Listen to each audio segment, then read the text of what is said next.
From the shining domicile that is Pittsburgh Comics, my old mannered comic shop owner, Colin McMahon, transforms into the world's greatest comic book talking TV host. Join us, true believers, for Comics Now!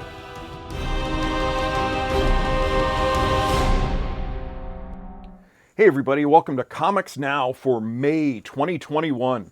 Things are heating up outside and also in the world of comics.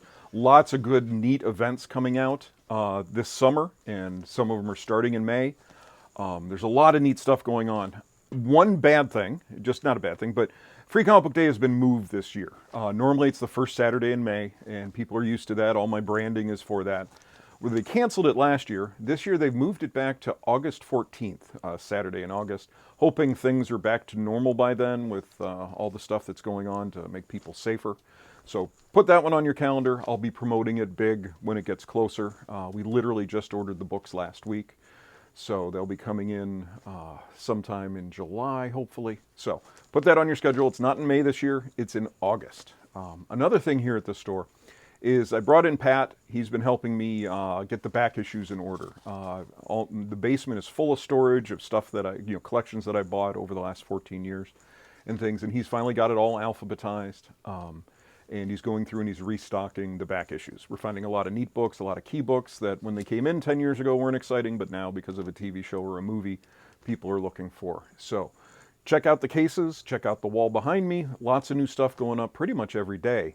The other thing is, because the basement's been alphabetized, I can now find stuff. So if there are certain issues you're looking for, you need that one issue of Avengers to fill a run, let me know. We might have it and we can run down and get it.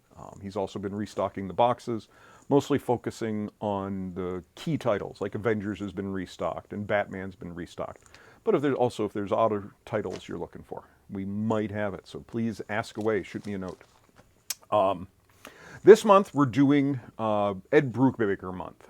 Ed Brubaker and Sean Phillips have been a team for a while now, doing a great series of books, and we decided to focus on him this month. Just came out is the second of the Reckless hardcovers. There's 3 of these. The neat thing with these is they send us signed editions if we order enough. So I still have some signed editions of the first volume, and this is the second one that just came out. So we're going to focus on Ed Brubaker. Neat thing about Ed is that he was writing Captain America when Winter Soldier came out. He basically created Winter Soldier. He didn't create Bucky, but he created the character of Winter Soldier, who was kind of a big news in the last Marvel TV series. So we're going to focus on him. We'll have those out. Tim's going to make a nice little display for you to look at, see all the different Brubaker books. But yeah, so we're going to focus on Ed Brubaker for the month of May. So Marvel has probably the biggest event going on not this summer, but in May, so we're going to start with them.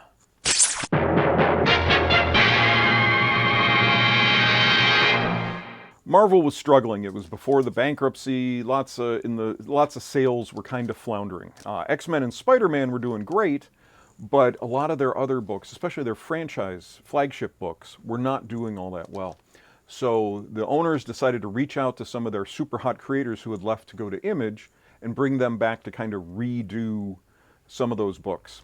So they brought back Jim Lee and Rob Liefeld. They gave Jim Lee Fantastic Four and Iron Man to redo, and they gave Rob Liefeld Avengers and Captain America. So they did this big event where I think it was after Onslaught, suddenly those 4 titles disappeared and they went into their own universe, and it was called Heroes Reborn. Gave them new origins, all sorts of stuff. It just kind of reimagined those characters, those teams. So Marvel, since I've been open, has been reusing event titles where they've done Civil War II, they've done Secret War, they've done lots of things like that. So they like doing that. So in May, and it's a weekly book, they're doing Heroes Reborn again. It's a situation where it's a big what-if story. What if the Avengers never happened? So, welcome to a world where Tony Stark never built an Iron Man armor, where Thor is a hard-drinking atheist who despises hammers, where Wakanda is dismissed as a myth, and where Captain America was never found in the ice because there were no Avengers to find him. Instead, this world has always been protected by Earth's mightiest heroes, the Squadron Supreme of America. And now the squadron faces an attack from some of their fiercest enemies, like Dr. Juggernaut, the Black Skull, the Silver Witch, and Thanos with his Infinity Rings. But why is Daywalker Blade the one man alive who seems to remember that the entire world has somehow been reborn? So this is by Jason Aaron and Ed McGuinness, and it's going to be a 7-issue weekly series. So it's coming out hot. And they're also doing a bunch of one-shots, focusing on like what ifs on different characters. One that's coming out in May is Magneto and the Mutant Force by Steve Orlando and Bernard Chang. Can Magneto resurrect hope for mutant kind before it's too late? Years ago, Magneto and Professor X led Earth's mutants to a final push for independence against the Squadron Supreme of America. What follows was the Squadron's mutant massacre, a violent rebuttal that left mutant kind forever wounded and Xavier dead, or so Magneto thought. So, a little twist on the X-Men legacy. And then we have Young Squadron. This is by Jim Zub and Stephen Cummings. The Squadron Supreme of America have taken root in the hearts and minds of all, but none more so than a trio of youthful champions who call themselves the Young Squadron. Kid Spectrum, Sam Alexander, Girl Power, Kamala Khan, and the all-new Falcon, Miles Morales, are here to fight for truth, justice, and the American flag. Or are they? Beneath the flashy facade of colorful adventure, something grim is stirring, and Deadpool is determined to bring it to light. You also have Siege Society by Cody Ziegler and Paco Medina. After the Civil War that split the Squadron Supreme in half, Nighthawk formed his own squadron in Europe. But not all of Europe is okay with it. Baron Zemo has put together his own team to take them down, including Natasha Romanoff, the Black Widow, Clint Barton, Hawkeye, Scott Lang, Ant-Man, and Victor Creed, Sabretooth. The squadron doesn't stand a chance. We also have Hyperion and the Imperial Guard by Ryan Cady and Michelle Bandini. The teenage Hyperion's cosmic quest with his Shi'ar friends and near their end, but none of the young heroes are ready to say farewell. A quick mission to the negative zone sounds like the perfect coda to a storied friendship, but what awaits Hyperion, Gladiator, and the rest is horror and agony beyond their wildest nightmares. And then the last one is Peter Parker, The Amazing Shutterbug by Mark Bernardin and Rafael de la Torre. Peter Parker is the biggest Hyperion fan in the world, and he also just happens to be chummy with his favorite hero, thanks to a photography gig at the Daily Bugle. Surely nothing can go wrong with his camera and him in the heart of the action, right? So that's starting. It's going to be a great big what-if story, which should just be a lot of fun because they can do whatever they want. Fantastic Four 32 is starting a new storyline, The Bride of Doom, Part 1, Betrothal. The Human Torch's love life is changed forever when he must choose between his soulmate and his ex-wife. And is Johnny Storm's first heartbreak, Crystal, back in the book? This is all too much. Unfortunately, there is also a lot of punching, hitting, and clobbering going on. All of this in an ominous decree by Dr. Doom. Getting a new X-book, X-Corp. T. Howard and Alberto Foch. Krakoa is for closers. The deals have been made. Mutant kind is safe on Krakoa. As the reign of X continues, what are the wants of mutants who have everything? Leading the charge is X Corporation, headed by CXOs Monet St. Croix and Warren Worthington, a duo as cutthroat and ruthless in the boardroom as they are on the battlefield. And then we also have the last part of the Man-Thing storyline that's been a little 50th anniversary 3-issue series. This is X-Men Curse of the Man-Thing. Years ago, Dr. Ted Sallis was ready to give up anything to crack the SO2 serum and deliver success to his growing family. Unbeknownst to the rest of the world, he did. Today, as cities spanning the U.S., from the U.S. to Krakoa, are besieged by fear-driven blazes. The Man-Thing must reckon with his past deeds if he hopes to emerge renewed and rescue a world on fire. But fighting from his lowest means that Man-Thing can rise to his highest, especially with the unexpected help of the X-Men's resident succubus, Magic, and her debuting team of monstrous mutants known as the Dark Riders. They're also tapping into another one of their younger heroes. This one came out of Young Avengers, was Reptil, who they're working on doing. He's a kid who has like dragon and reptile type arms. In the wake of Kamala's Law and his grandfather's worsening health, Humberto Lopez, aka Reptil, has taken a step back from crime fighting and to refocus on his family. Perhaps it's a sign that he should give up becoming a hero and finally come to terms with his parents' mysterious disappearance, or perhaps not. When a mysterious figure ambushes Humberto, what unravels will shake the core of everything he thought he knew about his past and will either change his course or future, or end it forever. We also have a new Shang-Chi series. There's going to be a movie coming. I think it's a movie. And so they just had a series where he was reintroduced to his family. So this is now Shang-Chi versus the Marvel Universe. Shang-Chi and his family are back, and this time they're colliding head-to-head with the Marvel Universe's biggest heroes. Shang-Chi has finally taken his place as the leader of the Five Weapons Society, but using an evil secret organization as a force for good won't be easy.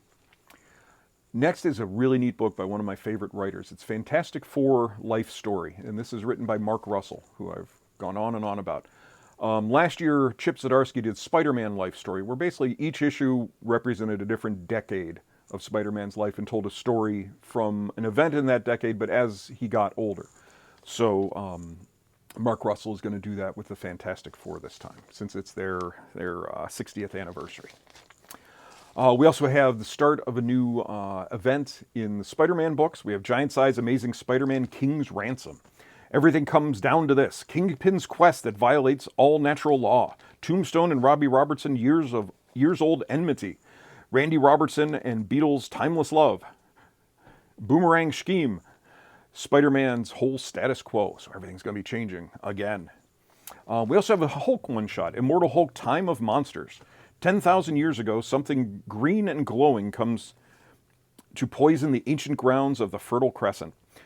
In the hearts of its people, one boy is left to bear the consequences, and for the first time to open the green door. We also have a new Star Wars book, Star Wars War of the Bounty Hunters. The notorious bounty hunter Boba Fett has finally landed his greatest prize, Han Solo, frozen in carbonite for easy transport. Fett will bring the smuggler to Tatooine to collect the massive bounty placed on his head by Jabba the Hutt. Sounds easy. What could go wrong? So that's what we have, the biggies from Marvel. Other books are still continuing. We still have the X-Men events are coming. So lots of stuff going on. Now on to DC.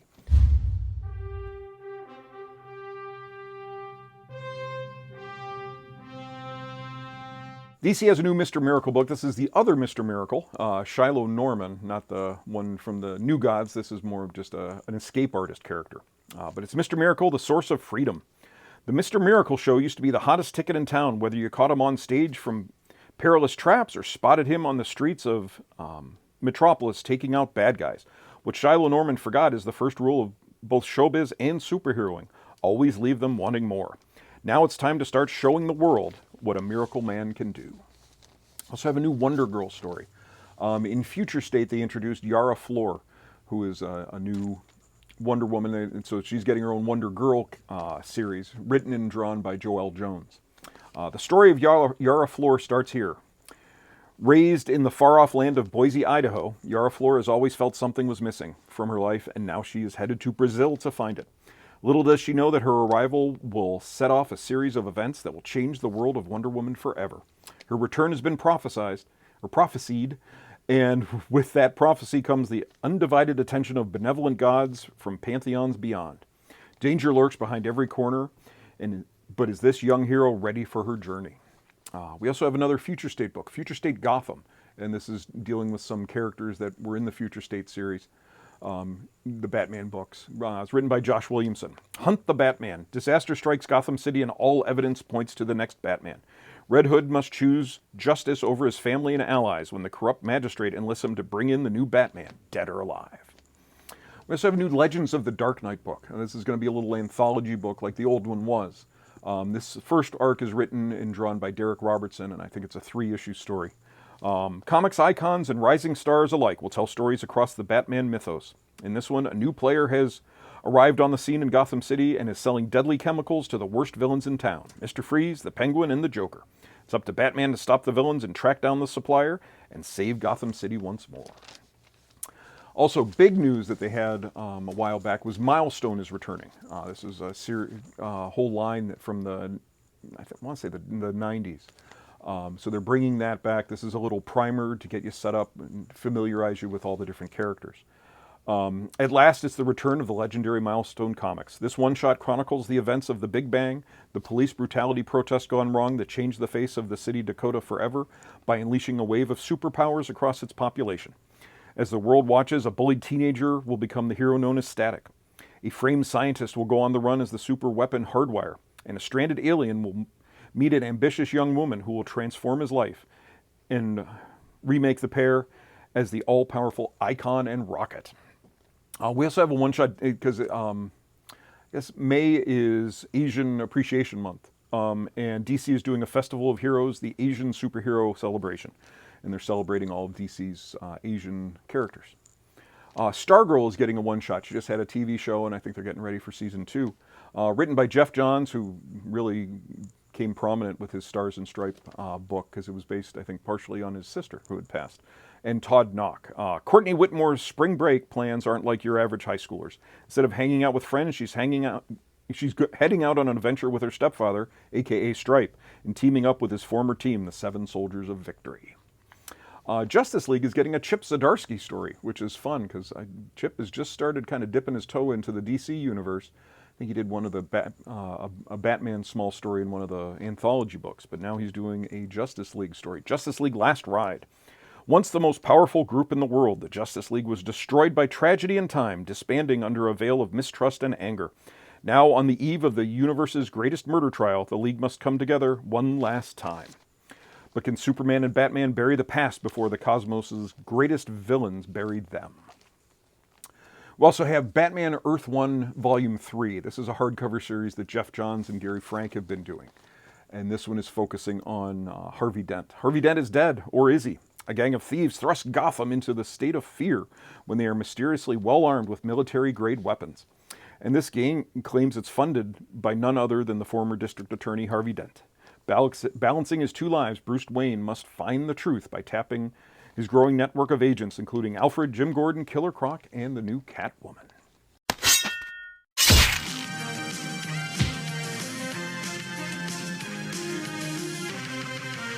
So now on to some of the other guys. Image has a lot of really interesting books this month. We have The Good Asian, and this is by Pornsak Pinsochet. I'm not sure how you pronounce it, but that's my best. Who did Infidel, which was one of the best horror books in a long time. That came out a couple years ago, and this is his follow-up to that. It's called The Good Asian. Following Edison Hark, a haunted, self-loathing Chinese-American detective on the trail of a killer in 1936 Chinatown, The Good Asian is Chinatown noir, starring the first generation of Americans to come of age under the immigration ban, the Chinese, as they're being besieged by rampant murders, abusive police, and a world that seemingly never changes. Also have Time Before Time. This is by Declan Shalvey and Joe Palmer. The year is 2140, and to escape a world with no future, many turn to the Syndicate, a crime organization, who, for the right price, will smuggle you back in time to a better life. After working for the Syndicate for years, Tatsu and Oscar decide to steal one of their boss's time machines, but soon find that one thing you can't outrun from is your past. We have a book called Aquaries, the Book of Mer, and it's a collection of stories throughout the world about mermaids, so it's kind of a retelling book. And Made in Korea, #1. For Jesse, the world's first true AI system, growing up means learning to think outside the box. This will redefine what it means to be a family in an age where biological parenthood is no longer a reality. And then Howard Chaykin is coming back with Volume 2 of his Hey Kids comics, which is kind of a loose retelling of the history of comics, not naming names, but he's having fun telling stories from the past, kind of the underbelly of the making of comics over the years. Okay, now on to Dark Horse. We have a new Mike Mignola book, The House of Lost Horrors, a Sarah Jewell mystery. This is by Mike Mignola and Leila Del Duca. A locked room murder mystery puzzles paranormal detective Sarah Jewell and her associate Marie-Therese. When a weekend trip on a private island off the coast of Washington goes astray, trapped by a storm and surrounded by a myriad of suspects who have gathered for an auction of occult items, the intrepid duo must unravel the supernatural mysteries surrounding the guests in hopes of uncovering the murder. But all the while, bodies keep piling up, and at any moment, Sarah or Marie-Therese could be next. There's a new Witcher book out. If you like the TV show, this is kind of continuing on the series of that. There's also a Far Cry comic that's based on the video game as well. And they're doing a series, Orville Digressions. This is Travel the Road Not Taken, in this prequel to the Season 2 finale. So it's a little setting up how Season 2 ended. IDW, not a lot going on with them, just continuing with the same series, not a lot of #1s, but they do have a new #1 Star Wars Adventures book, which always sell really well. Star Wars Adventures, Weapon of a Jedi. The Rebel Alliance has destroyed the Empire's dreaded Death Star, but the Imperial Starfleet continues hunting the rebels throughout the galaxy. Luke Skywalker now seeks to support the rebellion as an X-Wing fighter. But as he flies with the pilots of Red Squadron, Luke feels a stirring of the Force, and the farm boy turned fighter pilot begins to suspect that his destiny lies along a different path. Dynamite has a new Red Sonja book, which should not surprise anybody, but it's the Invincible Red Sonja. The nice thing with this, it's Jimmy Palmiotti and Amanda Connor are doing this, a husband and wife team who've done huge runs on Harley Quinn and lots of different books. Red Sonja finds herself on a spectacular journey filled with pirates, mermaids, princesses, and political intrigue as the threat of two kingdoms hangs in the balance. Boom has a new one from Victor Laval, who is a big novelist. It's called Eve. It's a dangerous journey across a future dystopian America to save the world. When the ice caps melted, most of humanity was lost to the hidden disease that was released. Now a mysterious girl named Eve has awoken in secret and must deal with a world that is nothing like the virtual reality she was raised in. Aftershock has a couple. One is Baby Teeth is coming back for its finale. This is a Donny Cates kind of apocalyptic book, and he was doing it at Aftershock, and then all of a sudden he got real popular at Marvel, and that kind of took his attention. So now he's finally wrapping it up, and we're getting the last 4 issues of Baby Teeth coming out monthly and starting in May. There's another one called Silver City. When a young roughneck lands in Silver City, the gritty purgatorial metropolis of the afterlife, she must adapt to her new existence while attempting to uncover how and why she died. Her mission is derailed, however, when she rescues a newly dead girl from a mysterious kidnapping attempt and discovers powerful kinetic abilities. Welcome to Silver City, where the sun never rises and nothing ever changes, until now. You also have one from Cullen Bunn and Dalibor Talajic. It's called Eden. It's an oversized one-shot. Tattoo artist Niles lives his life in a kind of daze. Minute after minute, he muddles through the repetitive moments of his job, his life, and his guilt. All that changes when Eden walks through the doors of his tattoo shop. She's looking for something different, and she finds it with Niles. But Eden is a woman surrounded by deep mysteries, not the least of which is how and why her tattoos vanish after only a few days. As Niles learns more about Eden, he is driven to fathomless depths of both love and horror. AWA, who's doing great here. Anybody that tries their books really seems to like them. They have a new one, and it's by one of my favorite writers, Garth Ennis. It's called Marjorie Finnegan, Temporal Criminal. She's a temporal criminal. All Marge wants to do is race up and down the timeline, stealing every shiny, gleamy, pretty, sparkly she can lay her hands on. But her larcenous trail from the Big Bang to the 95th Reich has drawn the beady eye of the Temporal Police Department, whose #1 deputy marshal is now hard on our heroine's trail and taking things extraordinarily personally. Worse still, Marge's worthless creep of an ex and his even scummier partner have seen an angle of their own in all of this and now intend to use her time tech to change history for their own benefit. Marge's only ally? A guy named Tim, and he's just ahead. I mean, come on. What use is just ahead? Black Mask is back. They have one. This was a prequel to their Godkiller book. Matteo Pizzolo had written and had this done before the TV. I think there was an animated series made that this was done for, and now they're releasing it in a series of hardcovers. It's called The Long Knives. It's a bi-monthly hardcover series. Amid a deadly pandemic, children are suddenly disappearing, and the murderous gang abducting them may just be humanity's last hope. Fantagraphics has one. I normally don't talk about Fantagraphics. They mostly do hardcovers and things, but they have a new one by local creator Ed Pisker, and it's called Red Room. He's doing that. Red Room is a cyberpunk, outlaw, splatterpunk masterpiece. Aided by the anonymous dark web and nearly untraceable cryptocurrency, there has emerged a subculture of criminals who live stream and patronize webcam murders for entertainment. Who are the murderers? Who are the victims? How can we stop it? Mad Cave has a lot of books doing really, really well right now. They have a new one called Beckstar. Beckstar is a star-hopping mercenary gone full-time gambler light years away from Earth. Leaving her old life behind with the help of her magical luck dagger and her fan-turned regret-filled friend Sally, Beckstar ekes out a living under the nefarious Shadow Syndicate's radar. But a mysterious girl appears with grim news of an urgent quest where the fate of the universe hangs in the balance. Beckstar has no choice but to join and regret it immediately. Scout is also a little publisher that's putting on a lot of neat books. They have one called Broken Soul Ballads. St. Abigail's Institute creates monsters, and those monsters are teenagers. The story begins as several teens discover that they possess out-of-the-ordinary abilities, in each case related to their psychosomatic conditions. The resulting trauma caused by this horrific discovery leads them to stray from their normal teenage lives, some to seek answers, others in a desperate attempt to escape their terrible fate. Meanwhile, a mysterious organization working for the government begins tracking the kids down with the goal of bringing them home. They also have one Cherry Blackbird. Rock star Cherry Blackbird sold her soul for fame. Now at 26, time is running short. The day she turns 27, she'll be dragged to hell. But Cherry is not one to go quietly. And Redshift, number 1. While humanity grapples to survive on Mars, the Ministry of Exploration pins mankind's last hope of resurgence on an astronaut who's scared of space. Titan has a new number 1. Actually, it's a 0 issue, but it's only $1. It's called Extraordinary. It's about people who discover that the result from near-death experiences are superpowers, the ultimate anti-hero, proud villain tale.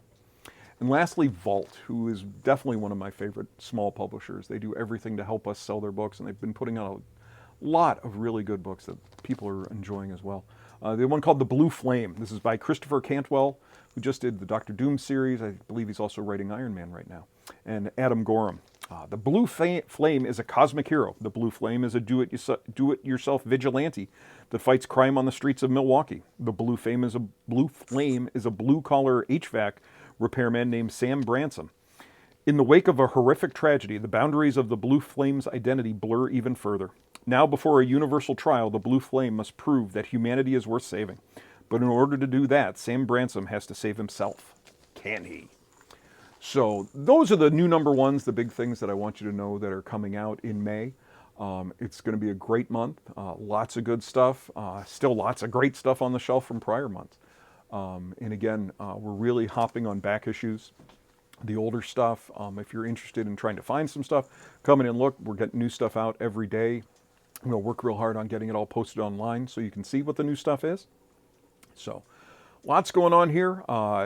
World is warming up. Things seem to be opening up and everything. Everybody's having a little bit more fun. So if you have any questions, you can always reach me at the store. The website's pittsburghcomics.com. Facebook is Pittsburgh Comics. Twitter and Instagram are PGH Comics. So stay tuned for Comic Previews Theater, and thanks for watching.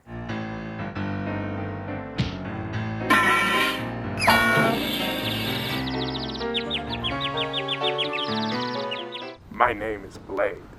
I am either the last Avenger on Earth, or a blood-sucking nutjob. I am looking for the Ghost Rider. 2 weeks ago, I woke up in the world where no one's ever heard of the Avengers. Where it's like they never existed. Been seeking to the shadows, searching for someone who can convince me I'm not crazy. I don't know what that is, but it sounds like something that'll kill you if you smoke it. Get into a treatment program. I haven't found them yet. It's like the whole planet's gone under the knife, been carved up and refaced, like someone put new meat on old bones. I'm a vampire hunter who hasn't smelled a single vampire in weeks. Maybe that's the part that scares me most. That this world without the Avengers is a better one than the world I know. Soft and fleshy rulers of Western civilization, let this serve as notice that your land has been invaded by the Latverian Liberation Army. And by army, I mean Doom. My homeland was taken from me, so now I'll take yours instead. Just as I took this crimson gem from its hidden temple, the Temple of Satorak, god of rage and unstoppability, which now makes me Dr. Juggernaut. Maybe there isn't any vampires, but this weird new world ain't exactly all roses. There are still places where people starve while others feast, where generations of men wallow in ignorance and bigotry, like hogs in slop, where the river of blood gets spilled every day for no good reason at all. There are still TV preachers and crook politicians and rednecks with terrible taste in beer. You will find plenty of super fascists running around happy to mistake people and planets for playthings. But there's something else this reborn world has. Even without the Avengers, Earth still has its mightiest heroes. Does it ever? Victor! You never learn, do you?